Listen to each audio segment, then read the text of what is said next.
Good morning, dear children. Let us continue our lesson 2 solution, part 9. Today we will see colligative properties. Now let us see what are colligative properties. Okay, it is section 2.6 in our textbook. Okay, 2.6. Now we know that when a non-volatile solute is added to a volatile solvent, the vapor pressure decreases. हमने पहले पढ़ा. So the properties which are dependent on number of solute particles, irrespective of their nature, उनके nature पे depend नहीं होता है, सिर्फ number of solute particles पे dependent हो, relative to the total number of particles present in the solution are called colligative properties. यानी ये solute particle के nature पे depend नहीं होता है, उनके number पे depend होता है. इन्हें कहते हैं colligative properties. ये बोर्ड में भी ये क्वेश्चन हमेशा आता है, 4 ऑप्शंस में से रहते हैं. The colligative properties are, first is relative lowering of vapor pressure. Relative lowering of vapor pressure. Correct? Second is depression of freezing point of the solvent. Depression of freezing point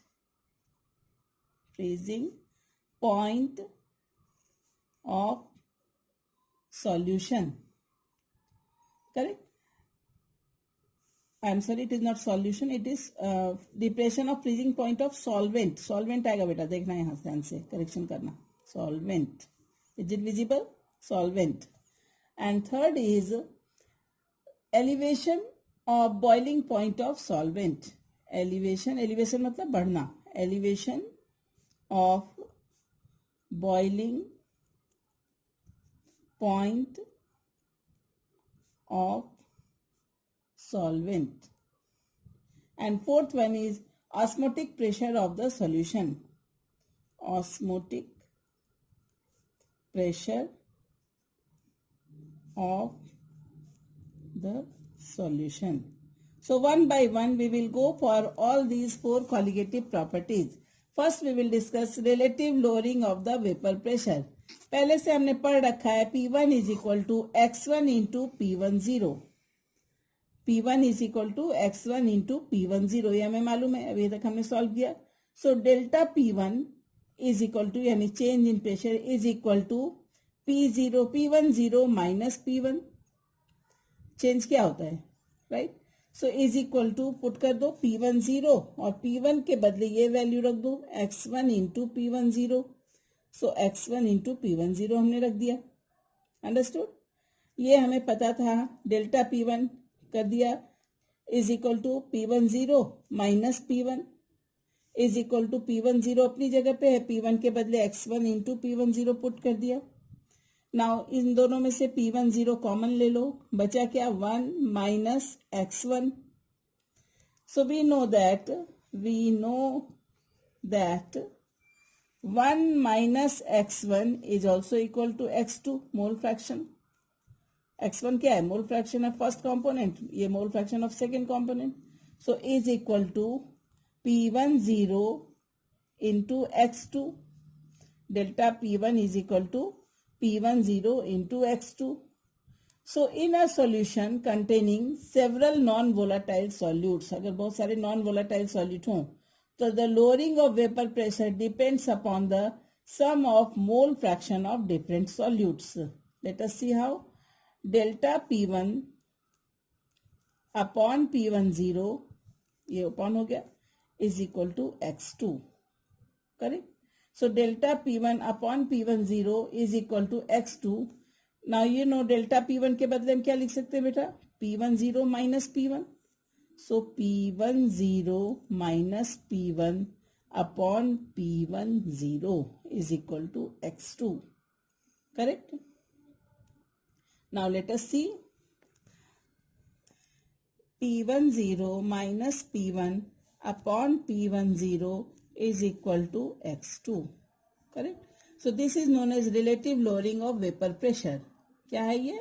Relative lowering of vapour pressure, vapour pressure, और x2 क्या है, mole fraction of second component. तो x2 is given by, therefore we will write here, therefore P10 minus P1 upon P10 is equal to N2 upon total number of moles, N1 upon plus N2.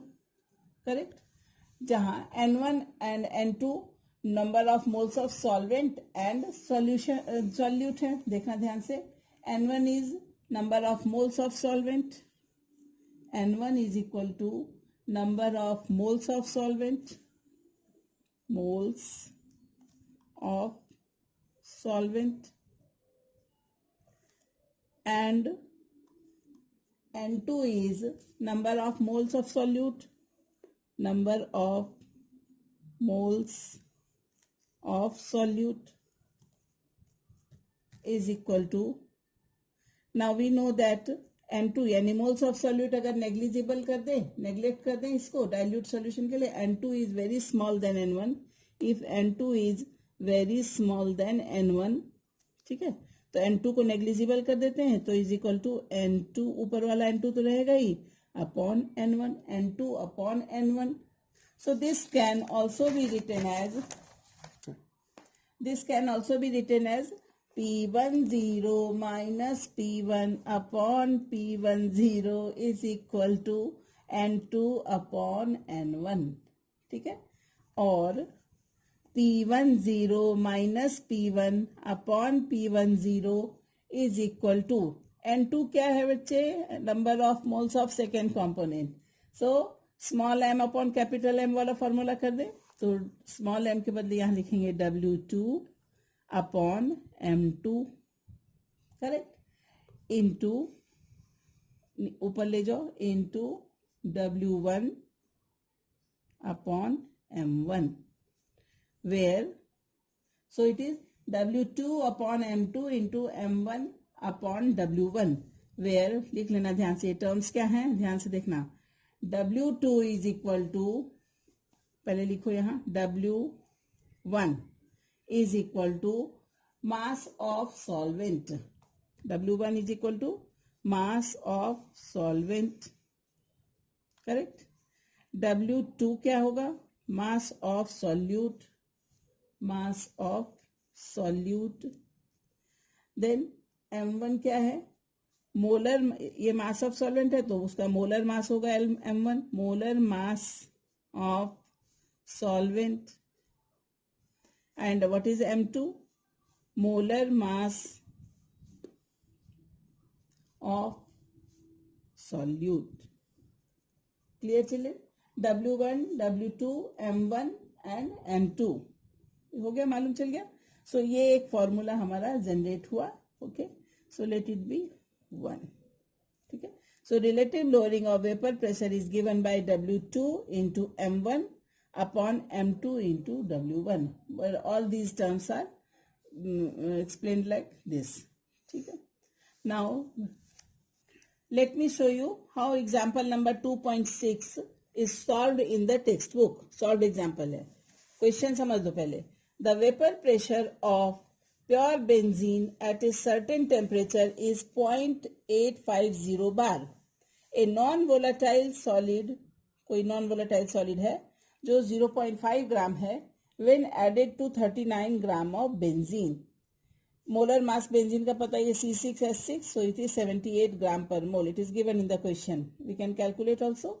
Vapor pressure of the solution is 0.845 bar. What is molar mass of solid substance? उसका हमें molar mass find करना है. Now solution कैसे solve करेंगे, पहले data देख लो क्या क्या दिया हुआ है.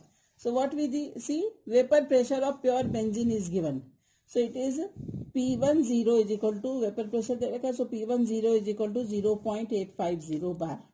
ठीक है, और vapor pressure of solution भी दे रखा है. So P is given, P10 और P1 is given, sorry, P1 is given, it is equal to 0.845 bar.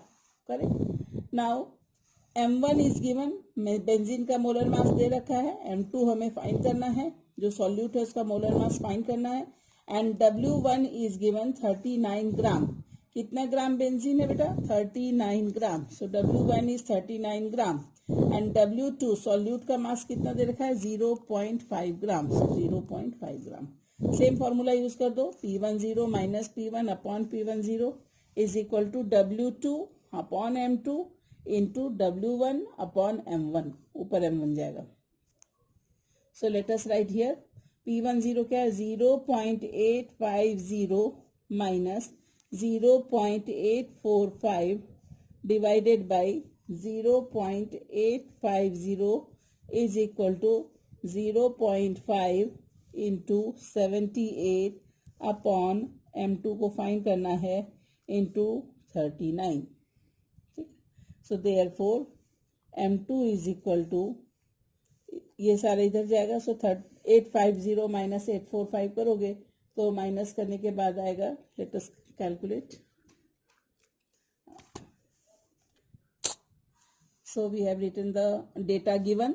0.850 minus 0.855 divided by 850 into 0.5 into 78 and 2 into 39. 39 2 जा 78 होता है. कट कर दो.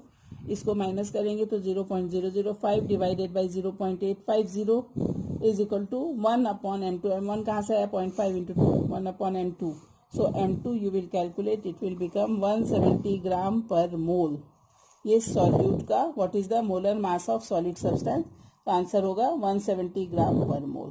Clear children? Now let us discuss elevation of boiling point. Elevation of boiling point. Let us understand these things still and clearly. Water boils at 100 degree C. ठीक है? 100 degree C means 373.15 Kelvin. At this temperature, the vapor pressure of water is 1.013 bar. होता ही है. ठीक है? 1.013 bar is equal to 1 atmospheric pressure. When non-volatile solute is present in the solution, then vapor pressure of solvent is decreased. हमने पहले पढ़ लिया ये. Just as lowering of vapor pressure, the elevation of boiling point is also dependent on the number of solute molecules and not on their nature. Nature पे depend नहीं करेगा. ठीक है? उसके number of solute molecules पे lowering of vapor pressure depend करता है. की तरह elevation of boiling point भी depend करता है. याद आया? समझ में आया? Lowering of vapour pressure depend होता था किस पे? नंबर ऑफ सॉल्यूट मॉलिक्यूल्स पे.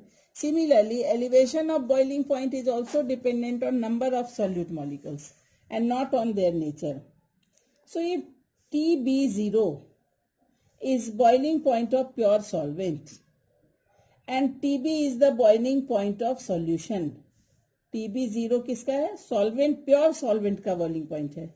और TB किसका है? पूरे सॉल्यूशन का बॉइलिंग पॉइंट है. तो delta TB is given by TB minus TB0, where TB0 is boiling point of pure solvent और ये पूरा solution में से solvent वाले को minus कर दोगे. So this delta TB is known as elevation of boiling point, जो हम पढ़ रहे हैं. From various experiments, it is known that for dilute solution, delta TB, that is elevation of boiling point, is directly proportional to molality. Small m मतलब molality. Therefore, delta TB is equal to Kb into m. Now you can ask, what is Kb, teacher? So Kb is proportionality constant, constant of proportionality. तो यहाँ समझो ध्यान से, what is delta TB? Elevation in boiling point. What is Kb? Constant of proportionality. Or it is also known as molar elevation constant. What is the unit of Kb? Molar elevation constant की unit क्या होगी? K kg mole inverse, Kelvin kg mole inverse. So delta TB is equal to, formula लिखेंगे Kb, और ये पूरा क्या है पता है बेटा? Small m, molality. मोलैलिटी मतलब mass of solute divided by molar mass into mass of solvent in kg. ये पोर्शन सबको समझ में आ रहा है? ये स्मॉल m है. Molality is equal to Kb into small m. Small m means molality. तो मोलैलिटी का ये फॉर्मूला हमने पहले से ही पढ़ रखा है.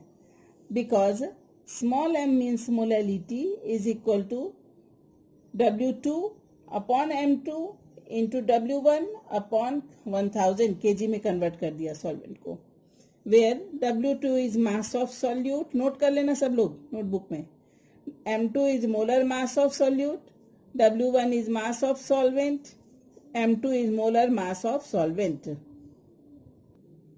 Now this question, that is example 2.8, you have to solve by yourself.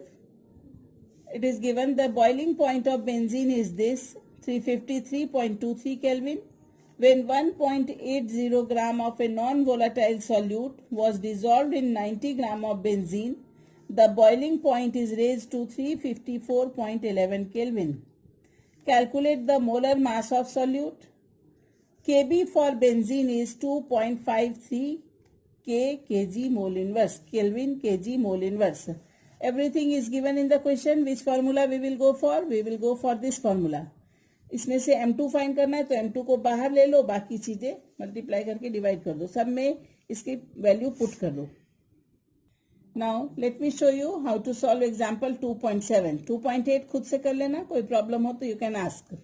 Okay, everything is given in the question. You put, though it is solved in the textbook, but you try to solve it by yourself. Now let us solve example number 2.7. In 1 kg of water, at what temperature will water boil at 1.013 bar? Kb is given, Kb for water is given 0.52 Kelvin kg mole inverse.